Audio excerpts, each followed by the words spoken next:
Yeah, thank you. That was a whirlwind of a range of information for us to take in there, but it's a really exciting piece of research, so thank you very much for giving us that introduction. Really important to see some of those acknowledgements of what we were previously speaking about, that trauma-informed is the way to go, but we also need to be proactive as practitioners, not just only listening to the young people, but offering those solutions and suggestions. Just coming back then to that idea of the different types of breakdown and that battle for young people who are neurodivergent, and that challenge of maybe neurotypical families and how we can support those young people. I just wanted them fly into the panel because they've got much more to discuss here. But I thought, first of all, we would just take this time to see how the panel have been involved in the research and their kind of initial reflections before we go into those main questions then. So Nicola, can I start off with you? How have you been involved in the research? Oh, thank you, Nia, and again, thank you to Monica. And I think this came at an incredibly welcome time for us. So I'm the Youth Homelessness Coordinator with Caerphilly Youth Service. And our observations were that a lot of our young people were coming to us who were neurodiverse. So, you know, this was something that I was really keen on. Was this like a localised thing? And then obviously in our All Wales Homelessness Prevention group, it came up, you know, quite a lot. And then obviously at the same time, and Youth Homelessness Cymru were doing the research. So for me, I got involved from a practitioner point of view, but it literally, you know, was coming out directly from the field, and it was, everybody was saying that was something that was really needed, and something that was a huge observation on the ground from a practitioner's sort of level. So that's how I became involved. I don't want to... Yeah, Jake. Yeah, hi. My name's Jake and I work for the Detached Youth Work Team with Powys County Council. We also work with the Young Persons Housing First project too. So my involvement was, I'm supporting some of the young people who have been involved in the research that's gone into this. And hopefully I can give you I'll pass on some knowledge on an informed approach with working with neurodiverse young people. And Axe, how have you been involved? I'm one of the 4 peer researchers, essentially. I conducted some of the interviews, generally worked with Monica to give my views, and yeah, just give a lived experience perspective. Excellent, thank you. I'm just going to join you down here. Let's get cosy. And Monica, can you still hear us? Oh, there you are on the screen. Wow, lovely. I just wanted to start off maybe with one of our first questions, all about how do you think we can prevent homelessness for young people who are neurodiverse? I know a massive question, but just to start us off there. Jake, would you like to begin? Or Nicola? Do you want me to begin? Go on, Nicola.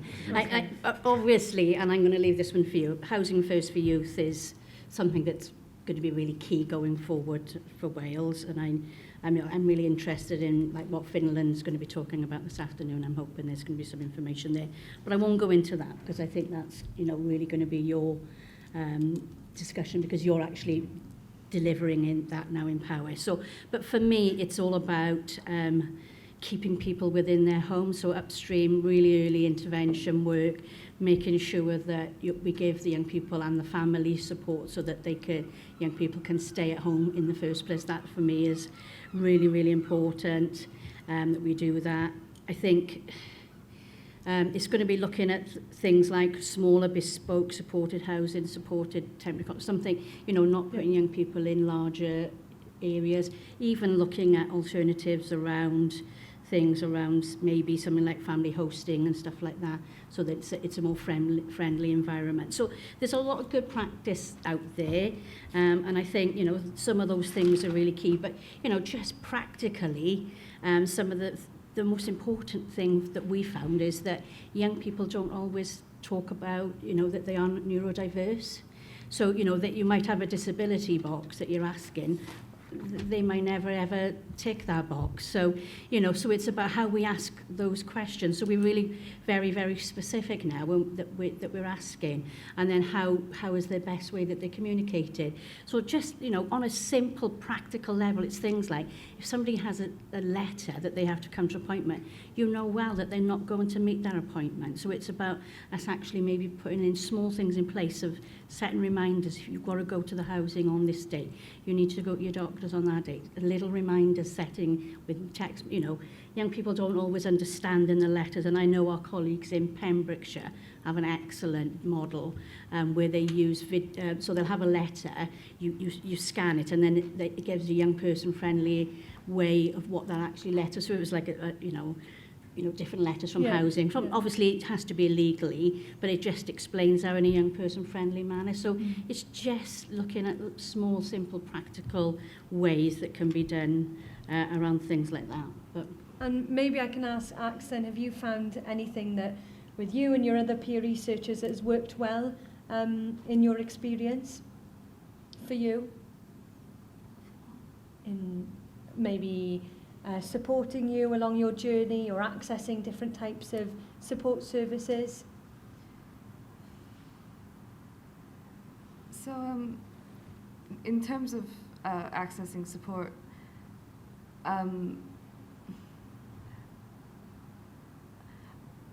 has there been something that somebody has supported you to do something in particular that's been really useful or helpful? Yeah, I have had support, particularly from the staff at my accommodation, with doctor's appointments, things like that, like offering to come with me or help give me reminders, things like that. And adjustments, like they have been willing to make adjustments and stuff. But also, linking to what you just said, I'm one of those people who won't put it in a box because I'm not diagnosed, essentially, because the list is so long. So it took me quite a while to actually tell the staff that I suspect I have ADHD and autism. Yeah. And that in turn makes it again more difficult to access any support because I'm not fully confident in that, and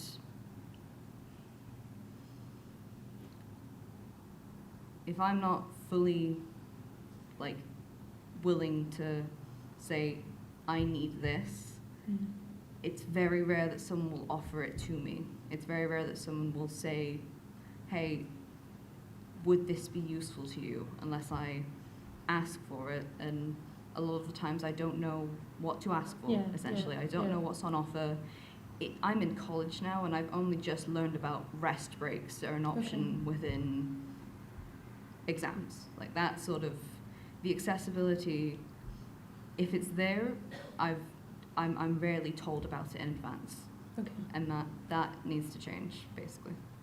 So obviously that dynamic between offering those different types of support, what's available. And I actually might turn to Monica here.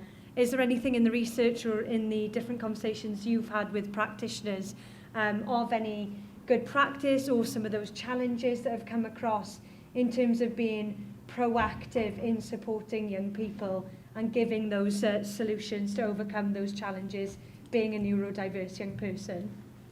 So first I want to thank Ax and the other peer researchers, because it's actually for the conversation, for back and forth and discussions with peer researchers that we came up with this tricky balance, because we had one peer researcher who was saying we need to listen to young people and be young person led, and then Ax brought a different lens of actually we also need to be proactive, because I might not know what I need. I might not, maybe I know what I need, but I don't know what's on offer. And yeah, it was a really, really interesting concept. So thank you so much, Ax, for sharing that. And in terms of speaking with practitioners, so it's something that came up in the workshops as well. We were kind of brainstorming different ways in which practitioners can offer those adjustments.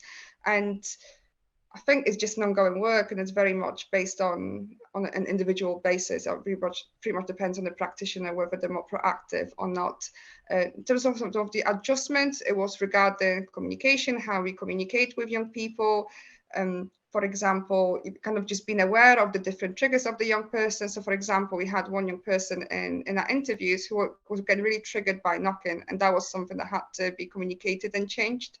In terms of communication as well, some practitioners found it was actually in Powers that they did an ADHD training at some point, and one of the learning from there was that some neurodivergent young people process information better when you kind of draw what you say into them, so kind of presenting that information more in more visual form.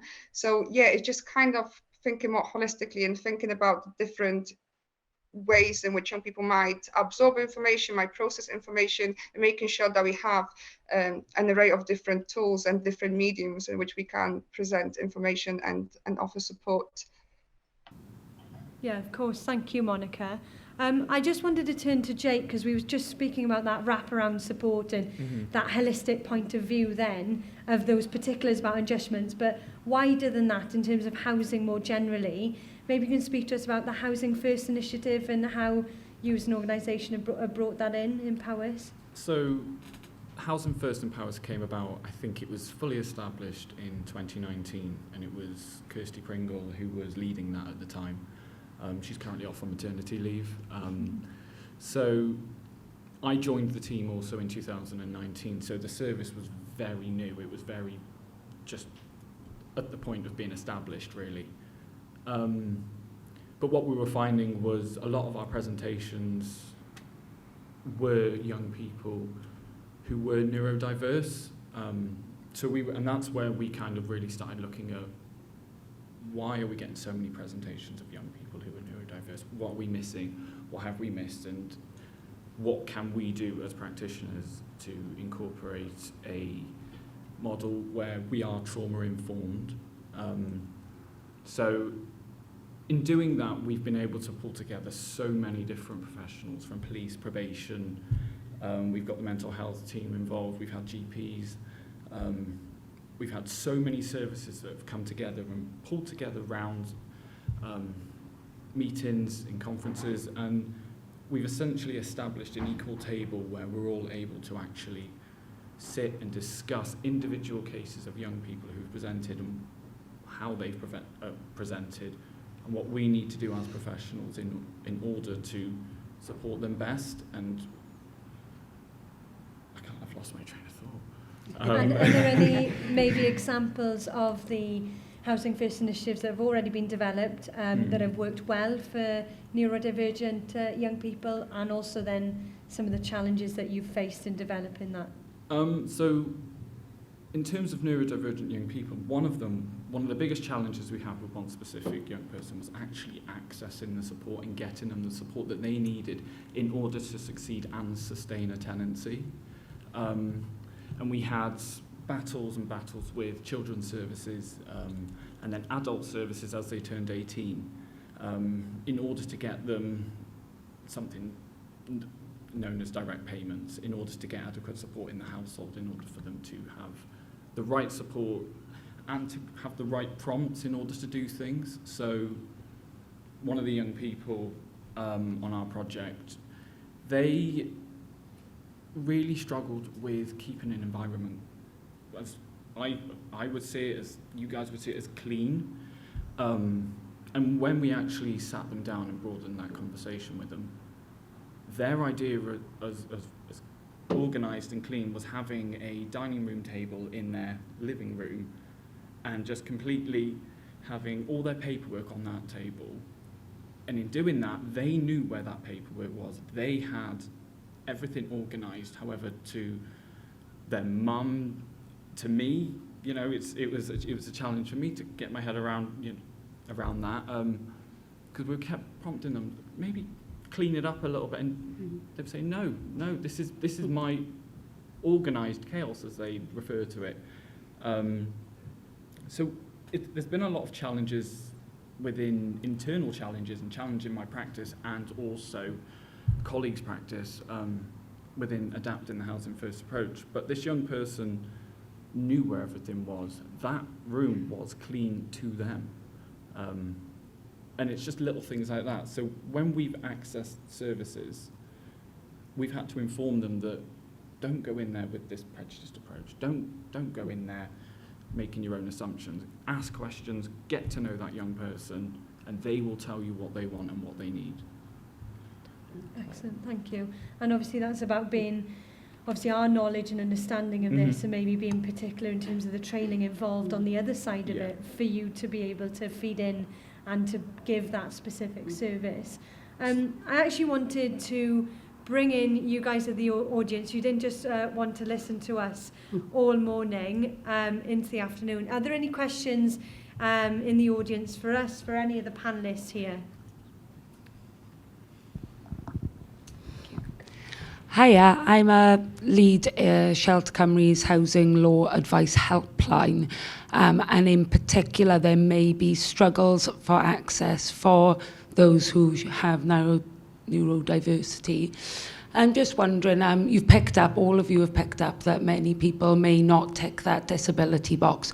Is there any sort of pointers that you could give me to pass to the team on how we could pick up on people who may be undiagnosed or who may not respond to a question like, do you have any disabilities or vulnerabilities, so that we can be, with housing law, we can be breaking things down, or we could be putting in direct referrals for further support. Any kind of sort of language that we could be using would be very much welcomed. Great, thank you, Steph. Ax, do you want to dive in on this one? Yeah. So first of all, if the question is just like, do you have a disability or something like that, and no elaboration at all, I'm immediately like, you need to be more specific. Like, I need specifics in a lot of things. Like I asked you to elaborate a question earlier. Yep. So maybe give examples of like the types of things that are acceptable to put in the box.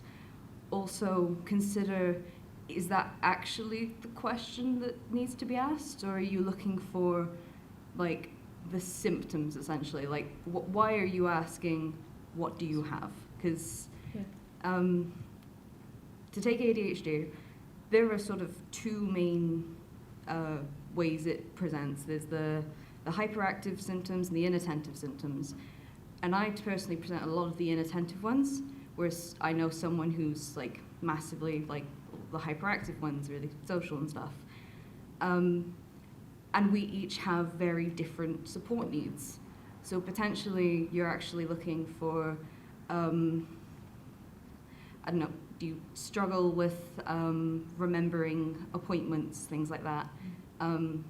Ask for the things that they might struggle with, and then maybe, especially if they don't know, maybe you can piece together, okay, a lot of these are linking up with this specific diagnosis, maybe it's worth we look into that.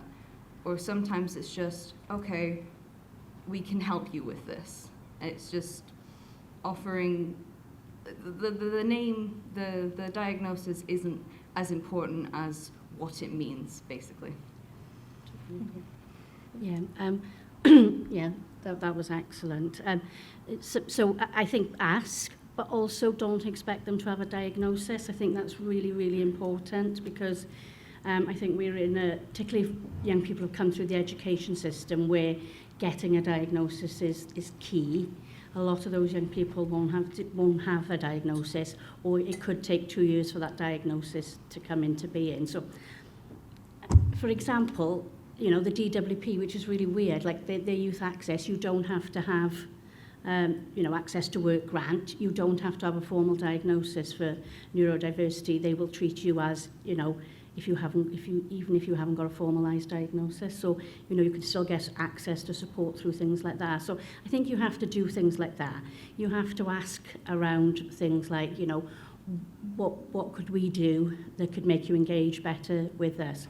What can we do to sort of flipping it on the head? But the other things is that neurodiversity doesn't always come on its own. There's a lot of comorbidities with other things. So, I mean, I'm really glad that looking at health outcomes, because, you know, lots of mental health outcomes alongside, you know, some of the ADHD, but also things like looking at things around LGBT and neurodiversity, lots of correlation between those things as well. So it's like, it's about having that individualized approach. And I know it's really hard when you're trying to capture that on that type of environment, but I think it's about asking, what can we do that can better support you?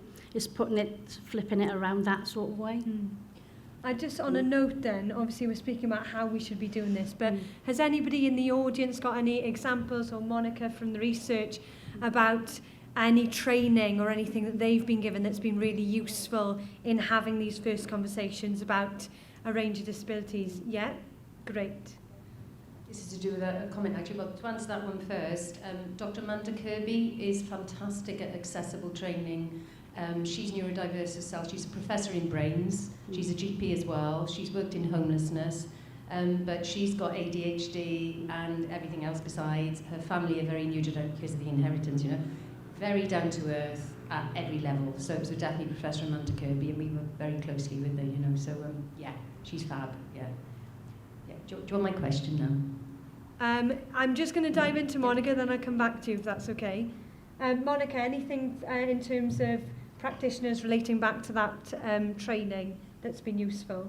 Yeah, sure. So a few things. Yeah, we've worked very closely with Amanda Kirby as well, and yeah, she's given us some great pointers. I just wanted to kind of refer back to some of the things that Ax and Nick were saying. So firstly, Ax, you gave a great example in terms of, you know, it's not just about diagnosis, it's about needs, and every young person will have different needs. And, you know, you might have 10 young people with ADHD, but every single one of those young people will have different needs. And not every one of them might need support as well. And, you know, some of the things that you can do, as Ax mentioned, is kind of, rather than asking maybe what do you need, it's like, do you struggle with any of these? So if you remember on one of the slides, there was something around challenges and executive dysfunction. So for example, you can look up kind of how executive dysfunction might present itself in a young person. So for example, we found this is something like being late for appointments, kind of not remembering tasks at hand, struggling to kind of find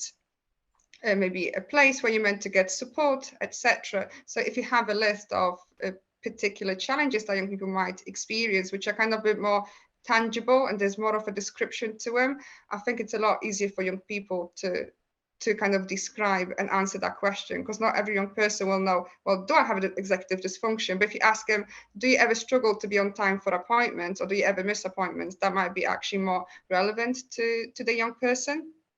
And another thing is, so in our kind of bigger report, you'll be able to read in more detail about the different challenges that young people experience. So kind of just being aware of the different challenges that young people might experience, it kind of opens up your eyes a bit more. So you're able to spot when young person might be neurodivergent. So it's just kind of about that ongoing learning about what neurodiversity and what neurodivergence might look like in different young people, and then kind of having that training, having that knowledge, then allows the practitioner to spot the signs even without having to ask the young person. And it's just about also, as Jake mentioned, about kind of challenging our own beliefs that, you know, if a young person is late for an appointment or not engaging, it's not because, you know, they really don't care about this, or because, you know, they don't want to engage with you. There might be some challenges underlying that behavior. And the more understanding we develop around neurodiversity and around the different traits and how they might present themselves, the more able you will be to just spot the different signs and offer those adjustments.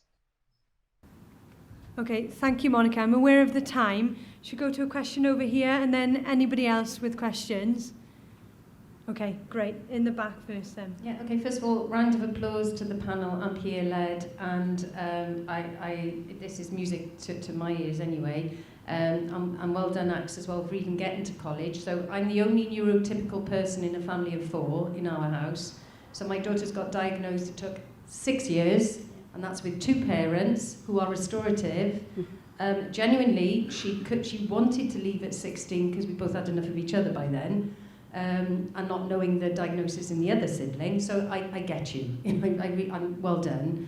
My question is, I suppose, is and a comment learning from home is, just remembering that what you're doing in your specialist provision, which is awesome, is good for everyone. So what I learned from Professor Amanda Kirby and all the training, you know, on the awfulness of getting a diagnosis, is actually we should all be doing this all the time. So then you haven't got to know yourself inside out and you haven't got to have a diagnosis.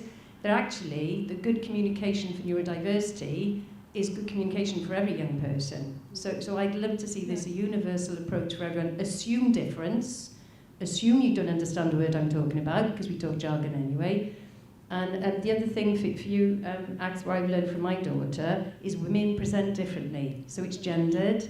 And I think if you, and it sounds like you do, I think the gap is at the point at which the behaviours are making an exclusion from school, an exclusion from home, an exclusion, if you could be advocates for educating the educators. If only my daughter, because my daughter's bright, like you, and good news for you, Ax, she navigated university. She finally got a diagnosis in Cardiff University. That was the only time she got a dyslexia, seemed to. You will do it, you will, you'll be amazing.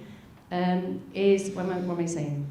I'm saying, but you need an advocate, you know. So I'm just wondering if everybody, that's our role, is can we advocate when there is no advocate, because the behaviours have resulted in exclusion, not inclusion. So just round of applause from me, really. So are you advocating a universal approach? Yeah. Thank you. I'm going to go into the question straight in the front here, and then we'll have time for comments. Yeah. Quick, Ellen, quick. Thank you. Just wanted to bring a positive because of everything that you've been doing. What a time to be alive, because in housing I've worked with mostly elderly people, and through the work that's being done now we can see the neurodivergent traits because it didn't just appear recently, did it? So yeah, there probably won't be a diagnosis there, but you know, the way you're going to be able to live your life now and the effect that that's going to have. As somebody who's 52, and I got my ADHD assessment on Saturday, so Good luck. Yeah, good. yeah, thank you. Yeah, we So wonderful. it's Thank a you. really positive time, I think, isn't it? Excellent, thank you. Have we got any other specific questions for any of our panellists? Monica on the screen. Yeah, in the back, over there.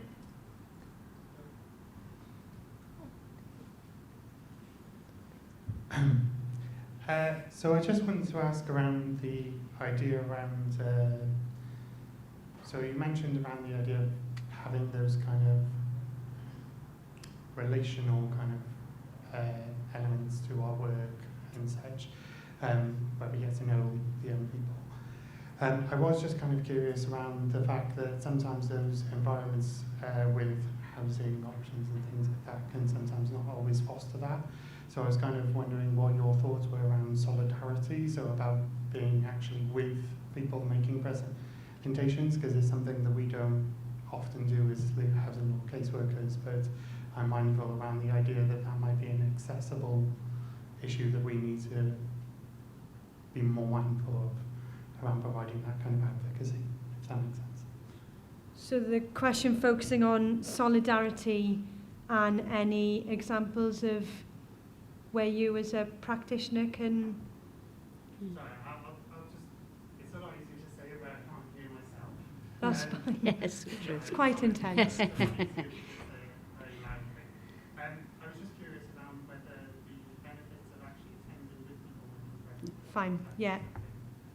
Useful for people. And the notion of advocate. Great. Does anybody want to begin with that? I mean, absolutely. I mean, you know, if I think of, like, you know, having a good relationship with our housing options staff, you know, so, you know, sometimes we can ring and we can talk about, you know, so that they, you know, they can work with us and we can be that advocate in between, you know, some of those services. I think something like that's really important because we can add human touches to, you know, what is a clinical law. You know, sometimes it's just, you know, do they fit this criteria, don't they? And the people that are there are really caring, you know. We know I'm lucky that some of those housing option people really care, you know, but they can have dialogues with us. So I think it's really important that we can go with people where that's necessary. The other thing is, some young people will have, you know, they will know it and they will really have that ability. So it's all about that, you know, what is the right approach, but don't expect people to know the system. It's difficult for us as adults, difficult for us when we work in those environments because they change. Legislation changes, good practice changes. It's constant, isn't it? So it's always about, you know, walking alongside with them, you know, not to them, with them, you know, nothing about me without me type of scenario, really, isn't it? And Ax, is there anything you want to say about having that advocate, that facilitator in the role of supporting you? Yeah, it's been really useful for me to have the support worker I have with Llamau. Thankfully, because I've always had them while I've been with Llamau, like, I've not had an experience where I've not really been able to I've not had to try and do something on my own, basically, unless I wanted to. Which, you know, I've done a few times, but I'm trying to get support right now to help me make a PIP claim, because those are really difficult to get correct. And I've thankfully got that person who can help me. So if that was more readily available, because I know from some of the people I've interviewed and even some of the other peer researchers, that's not available a lot of the time, from what I've heard. It's not accessible potentially. There just needs to be more people, and it needs to be more known that there are people who can offer support in any whatever way is relevant.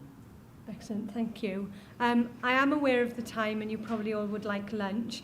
I very much appreciate all your questions and your comments today. We are here for at least lunchtime, I think. So please come and have a conversation with us.